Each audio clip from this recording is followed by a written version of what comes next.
tentang keberadaan daripada virus ini. Dan kita semua sekarang mungkin sudah tahu bahwa ternyata ada banyak di antara kita yang bisa melawan virus ini, dan kalau kita bisa melewatinya 7-14 hari, malah badan kita jadi immune. Dan kalau kita bisa melewati itu, kita adalah orang-orang yang bisa menolong mereka yang masih dalam keadaan terjebak ketakutan ataupun mungkin butuh pertolongan. So, apa yang kita bisa lakukan? Look at ourselves, lihat sekeliling kita, di sekitar kita ada banyak sekali orang-orang yang bisa kita bantu. Tadi saya sendiri di kompleks perumahan saya memberikan vitamin C kepada mereka yang ada di cleaning service, ada di security. We do whatever we can. Kasih mereka makanan. Teman orang-orang yang dulu sering saya pakai jasanya untuk bekerja dan sekarang tidak bisa saya datangkan ke rumah saya karena social distancing. Saya berusaha untuk memberkati mereka atau memberikan mereka bantuan keuangan, walaupun jasa yang mereka selama ini berikan tidak bisa saya pakai saat ini.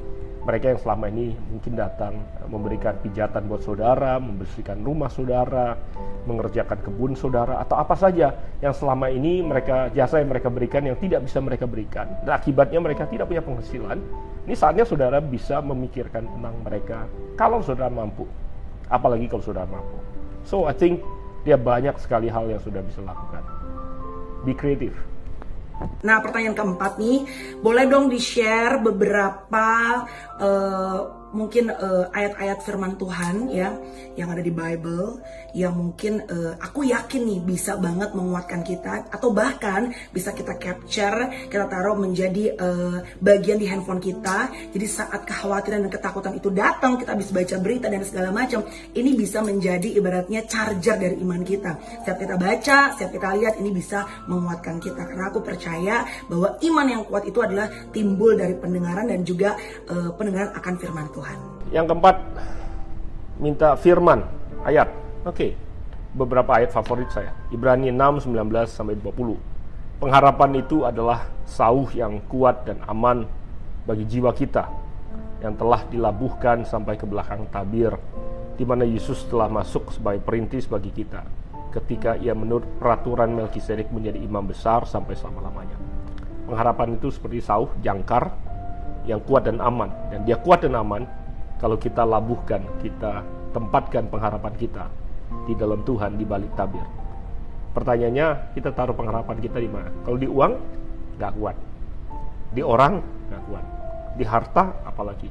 Di kuasa dan posisi, tidak akan pernah kokoh dan aman. Bisa bergeser, bisa berubah. So, kalau pengharapan dalam Tuhan, pasti akan kuat dan aman. Yesaya 41 ayat 10. Janganlah takut, sebab aku menyertai engkau. Janganlah bimbang, sebab aku ini Allahmu. Aku akan meneguhkan, bahkan akan menolong engkau. Aku akan memegang engkau dengan tangan kananku yang membawa kemenangan. Dia bilang janganlah takut, sebab Tuhan tahu kita akan takut. Dia nggak pernah bilang kita nggak akan takut, kita akan takut. Tapi dia bilang jangan takut. Dan dia tidak hanya bilang jangan, tapi dia bilang kenapa kita jangan takut. Dia katakan sebab aku menyertai engkau. Kalau kita bisa percaya penuh dan menyerahkan semua beban kita, dipercayakan pada Tuhan, saya percaya itu adalah anugerah yang paling besar. Sudah susah tidur, obat tidur yang paling ampuh adalah berserah kepada Tuhan. May God bless you. Amsal 14:27. Takut akan Tuhan adalah sumber kehidupan, sehingga orang terhindar dari jerat maut. Mazmur 18:30. Adapun Allah jalannya sempurna, so God is perfect in His way. Katakan Allah itu jalannya sempurna. Janji Tuhan adalah murni. Dia menjadi perisai bagi semua orang yang berlindung padanya. Dia menjadi perisai. Tuhan menjadi perisai bagi semua orang, bukan hanya orang Kristen. Dia menjadi perlindungan bagi semua, perisai bagi semua orang yang ingin berlindung padanya. Kejadian 9 ayat ke-12 dan 13 itu ayat favorit saya. Supaya tanda perjanjian kekal yang kubuat dengan kamu dan dengan segala makhluk yang hidup, maka ku taruh pelangiku di awan sebagai tanda perjanjianku dengan dunia. Pelangi adalah tanda bahwa Tuhan berjanji baik dan akan memberkati dan mengasihi dunia. Setelah air bah selesai, Pelangi adalah tanda bukti janji Tuhan akan kebaikannya kepada kita semua. So hari-hari ini kita nggak tahu mengapa awan begitu kelabu dan apa yang kita alami begitu berat badainya. Tapi saya selalu percaya bahwa suatu hari, sebentar lagi, pelangi itu akan muncul. Pelangi pengharapan yang kita nantikan semua. Wah, bagus banget. Aku terberkati banget dengan jawaban-jawabannya. Terima kasih banget, Pastor. Dan pertanyaan terakhir nih, pertanyaan pamungkas. Ini sebetulnya pertanyaan aku dari lubuk hati terdalam. Dan aku yakin ya, ini juga pastinya mewakili banyak sekali teman-teman yang mungkin sedang nonton yang juga merasakan hal yang sama. Kadang-kadang saat kita berjalan di tengah-tengah badai, sulit sekali loh untuk bisa mengerti apa sih maksud dan tujuan Tuhan, dan mengerti apa janji Tuhan dalam hidup kita. Karena aku pribadi ngerasanya kadang-kadang kita udah berdoa, kita udah berusaha untuk spend time sama Tuhan. Kadang-kadang emang benar-benar gak dengar suara Tuhan, dan it's just too hard for us to understand His plan and His purpose. Karena balik lagi kita kan sebagai manusia punya kekurangan dan punya limitation, punya keterbatasan. Nah, gimana caranya di saat-saat berat seperti sekarang ini, di mana everywhere we go, everywhere we see, kita cuma dengernya orang COVID-19, you know, the people that we know, yang juga takut sama Tuhan, orang-orang kita kenal takut akan Tuhan, juga terkena, ada beberapa. Kemudian juga ada beberapa yang mungkin akhirnya menjadi korban dari COVID-19, they passed away gitu. Padahal kita mungkin ngerasanya, why God, kenapa orang-orang yang baik ini, orang-orang yang hidup dalam Tuhan kok justru mereka bisa menjadi korban. Nah, it's just too hard for me sometimes, walaupun kita pegang iman dalam kesadaran kita untuk bisa mengerti jalan pikirannya Tuhan, untuk bisa mengerti janjinya Tuhan, untuk bisa melihat apa sih yang Tuhan mau, terutama di tengah-tengah badai seperti sekarang ini. Pertanyaan terakhir, bagaimana bisa mengerti janji Tuhan di musim berat seperti ini? Memang tidak semua yang terjadi dalam kehidupan kita mudah untuk dipahami. Banyak orang berusaha untuk menafsirkan. Kenapa sih?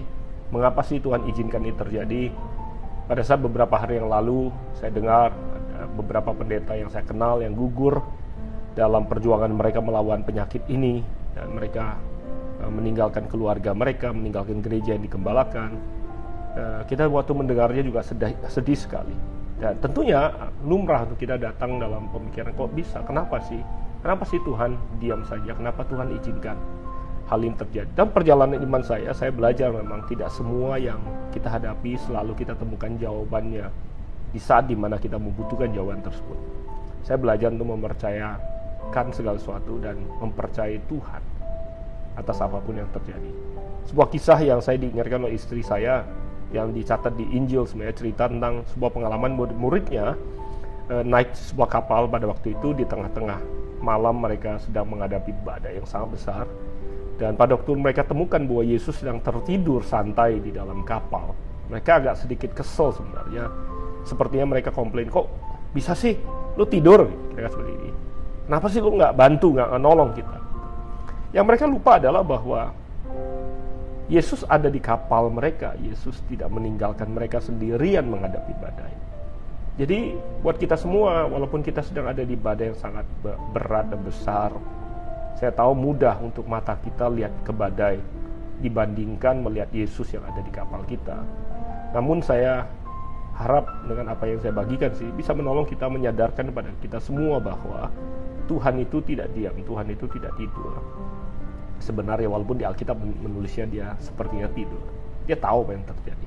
Dia tidak meninggalkan kita, dia ada di kapal bahtera kehidupan kita.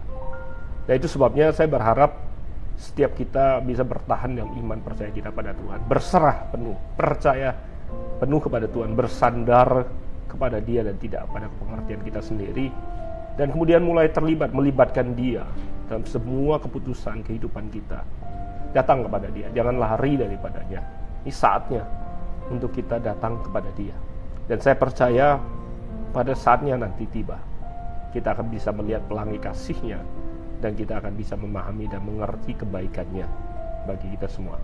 So, Tuhan Yesus memberkati. Saya berdoa supaya setiap saudara tetap dalam keadaan dilindungi oleh Tuhan. Apapun yang saudara hadapi, saudara gumuli, saya berdoa dan doa saya adalah bahwa damai sejahtera yang melebihi akal itu ada dalam hati dan pikiran saudara. Datangi Tuhan, curahkan isi hatimu kepada Dia, dalam doa dan permohonan syukur, kalau sudah curhat sama Tuhan, jawabannya pasti datang bagi setiap saudara. Tuhan Yesus memberkati. Pastor, terima kasih. Thank you very much, Pastor Jose Carroll. I feel, oh my God, so blessed with listening every single words that coming from your mouth. As always, ini adalah merupakan wisdom atau kebijaksanaan dari surga. Aku mengucap syukur buat waktunya, dan aku percaya bahwa video ini pasti akan menguatkan banyak iman yang mungkin sekarang udah mulai 20% atau mungkin 40%, supaya bisa menjadi 100% lagi. We're still on fire in God ya. At the end of the day, aku percaya bahwa pertolongan kita hanya kepada Tuhan. Kita nggak bisa lari, seperti tadi Pastor udah sampaikan. Di masa-masa ini kita menyadari apa yang paling penting. Ini benar banget, ini mengingatkan aku banget bahwa kadang-kadang kita terobsesi untuk mengejar karir, mengejar popularitas, mengejar impian, mengejar harta, mengejar mobil Lamborghini. Tapi at the end of the day, in this kind of situation, gak ada satupun yang bisa tolong kita. Popularitas gak bisa tolong kita, bener banget. Mobil mewah kita gak bisa tolong kita. Rumah kita yang berhektar-hektar, sepatu kita yang banyak banget itu gak bisa menolong kita. Because our help is only come from God. Pertolongan kita hanya datang daripada Tuhan. Terima kasih Pastor buat waktunya. Terima kasih buat wisdomnya. Teman-teman yang udah nonton juga terima kasih. Tetap berpengharapan dalam Tuhan. Do not lose your faith, especially in this hard times ya. Tetap pegang iman kita. Jangan lupa, otot iman sama seperti otot badan. Setiap hari harus dilatih dan fokus kepada hal-hal yang positif, hal-hal yang bikin kita ketawa, hal yang bisa bikin kita happy lagi. Because our joy is our strength. Kekuatan kita itu adalah sukacita dalam hati kita, dan sukacita yang kita letakkan di bawah kaki Tuhan. Teman-teman terima kasih. Aku percaya, dan ini juga salah satu pesan aku. Let's prophesizing right every morning when you wake up. Setiap pagi saat teman-teman bangun, ini adalah kekuatan kita. Karena aku ngerasanya aku bukan orang yang mengerti gimana caranya how to figure out and how to solve this problem of this pandemic. Aku nggak bisa. Aku cuma bisa taking care of my health untuk keluargaku. Nggak bisa ikutin apa yang pemerintah bilang untuk stay at home di rumah aja. Tapi kita punya kekuatan. Aku percaya bahwa kita bisa berimpact terhadap keadaan ini. Setiap pagi teman-teman, aku percaya ada kuasa, ada power dari mulut kita. Perkatakan bahwa every morning that this pandemic COVID-19 will be finished very soon. Mungkin teman-teman mau memperkatakan bahwa akhir minggu ini ya, bahwa pandemi COVID-19 ini akan segera berakhir, asal jangan ada keraguan. Let's speak over our faith. Aku percaya setiap bangun pagi, aku ajak semua teman-teman untuk memperkatakan dengan iman kita, activate our faith, okay? Perkatakan bahwa COVID-19 ini akan segera berakhir, yes.